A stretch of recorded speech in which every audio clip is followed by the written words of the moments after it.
Hi and welcome to the Social Advisors Gear Review. I'm Ray, this is Nick. Nick, what are we looking at today? Today we are looking at the Fostex, and I have to read it, the little numbers here, the Fostex DC R302 Field Recorder. I like to call it Lifesaver. I would agree. What are your favourite things about this, Nick? There's so many, actually. It's hard to just sum up in a few words. Well, let me add one of my favourites. Please do. I love the fact that you can bolt it to your camera and bolt it straight to the tripod. That in itself is a lifesaver. Absolutely. For me, one of the big ones is the variety of inputs. It takes three XLR inputs, all of which can be phantom powered if you needed to power your external microphone. And therefore, all three inputs have individual gain controls, low cut filter controls, and even panning controls, which is really handy. And it sounds brilliant. It does. And testament to that is the fact that that's what you're listening to now. The audio from this video is recorded on this Fostex, you can see the red light. It's a very impressive, what I would call a preamp. It delivers a nice level of sound without adding in too much noise or too much, picking up too much hum or hiss or anything like that. It's a well implemented device. Another plus I really like, because I'm all about shortcuts and possibly I'm a lazy person, but I think if I can save a little in my workflow, then I'm all the better for it. And we can save everyone's workflow. Absolutely. One of the pluses I like is that not only can you record onto this device and as it acts as its own separate field recorder, an audio recorder, but you can actually send the recording from the Fostex right into your DSLR, because we are DSLR nuts. We do like our DSLRs. We use them for a huge variety of videos and create some amazing things with them. But one of the downsides to the DSLRs is the audio. Absolutely. Even using external mics or lapel mics like today into a DSLR, you lose so much control over the quality, sound and levels of that audio. But let's be honest, Nick, if we weren't using the Fostex, we couldn't run two lapels like we are today.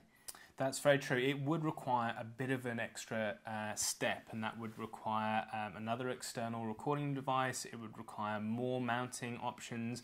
This would be a much bigger unit. I mean, the fact that you can pick this up and go anywhere really, and we have done that. We have gone anywhere. Over the last couple of weeks, we've done our studio shoots, our educational videos. We've gone to clients with it. We've gone the other day and shot on a beach with it. It was in pouring rain. Yeah, absolutely. And it stood up to that. So we've definitely put it through its paces, and overall we really like it as a unit. I think one of the things I love about it as well is with DSLR lovers and users, is that there's no ability to monitor out of a DSLR. There's a couple of DSLRs on the market that can do options, but very, very few. Yeah. But this unit, not only does it give brilliant quality, multiple inputs, but you've got a headphones input, which means you can listen to the levels that you're getting and make sure everything's right. Absolutely. And another added bonus is the fact that as a audio solution, you can actually power it with DC plug-in power. It runs on 4 standard AA batteries, so when you don't want to plug it into a wall, but the fact that you can do that is such a benefit for when you are recording longer events or you're having to stay in one place for a long amount of time. That's a really nice little plus for me. Oh, I love it. I mean, it does chew through the batteries, not terribly, but it does. We haven't shooting done all day. Yeah, you'd be shot. We haven't done a full battery life test or a technical test, but it does like to eat a few batteries for breakfast. But as long as you've got a few extra in your bag, much like you would for all your other external microphones like our lapel mics, you'll be fine. As long as you plan for it, you'll be fine. It's just a little niggle there. If we were looking at getting, say, some improvements, one of the big ones I'd really push for is the ability to record those 3 inputs into 3 different audio files, That's correct. audio tracks. At the moment, all inputs go to one file. And, you know, we've fudged it a bit. I'd say fudge because we're running Nick's on the left channel and mine on the right channel. That way we can mix those separately and then join them together later. Yep. But if we were to add a third input, we can still choose whether it goes left, right channel or both, the center channel. But if we were needing to really do some finite adjustments with either our gain or some, you know, filter EQ or some post-processing like that, it's really difficult.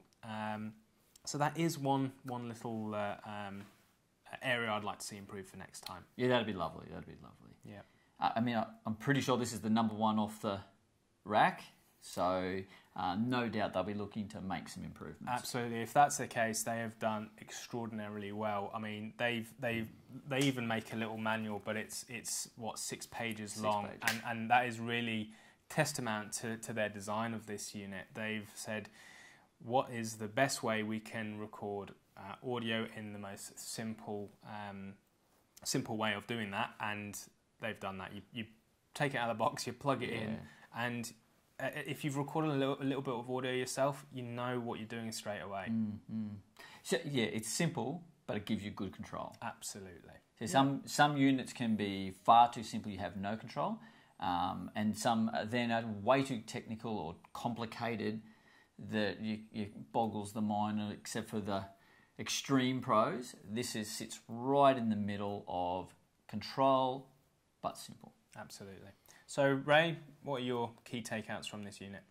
I love its portability. You can bolt it on.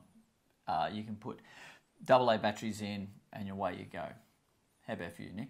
For me, as I mentioned before, you have that individual control for each input. You have phantom power if you need it. And I love that you can send an output into your DSLR, so you actually don't need to synchronize that sound with the audio afterwards, and that saves time. Perfect. So, out of 10, Nick? You know what? I like it. I'm going to say 9 out of 10. Pretty strong. I'm with you there, 9 out of 10. It is a beautiful unit. Will we go anywhere without it anymore? No chance. I don't think so. So that's our gear review on the Fostex Field Recorder. We hope you enjoyed it, and see you next time. See ya.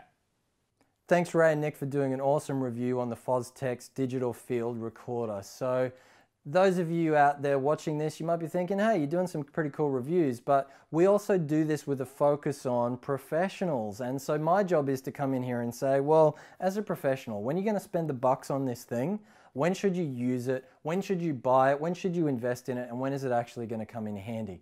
So what I'd say to you is this: as a social professional or as a professional just looking to leverage themselves, you need to be embracing the idea and the concept of video. And once you get past that first introductory, intermediate stage, audio starts to become critical for everything that you're doing. Now at that point in time, you need to invest in a field recorder to supplement that of your camera itself. And when you do, you can solve this problem by picking up a device around the $200 mark. There's some great ones there that Zoom make, for example, and this will actually get you that leap up. The problem is you're still limiting yourself. So my personal view as a professional is if you can spend a little bit of dollars extra in the first place and invest in the technology that's going to solve the problems for almost all situations, then you're better off doing that. And so the Fostex is in around that $1,200 to $1,500 mark in price point at this particular point in time. Now some of you might think, hey, that's pretty expensive. But if you're a professional and you can literally double your productivity and efficiency and effectiveness by incorporating new media and new technology into the things that you're doing, then I actually think that's one of the cheapest investments that you can make, considering the flexibility to the audio of your video that this device will create. It's literally one of the most effective bits of technology that I've seen to help accomplish so many things in one pretty tight package. So the amount of versatility in being able to use batteries, the number of outputs, the fact that you can record straight onto an SD device, you can bypass straight into the camera itself, so you can be recording multiple devices at different points in time. It really does add a lot of flexibility. You might not even understand all of the things that it does. I don't. I'm still just passing that intermediate stage myself. It's why I've got my video ninjas working with us at the Social Advisor. But I do know the investment has been a sound one. So if you're using video in your own practice or your own business or your own career, maybe you're having some sound issues yourselves or thinking about digital recorders other than this, perhaps it's out of your budget point, maybe you've got some other questions, or maybe you just want us to review some other technology that you're thinking about, then make sure you put your comments and questions below this video so that we can help you become a better professional and to be more social. So thanks again, take care, have fun, and be social.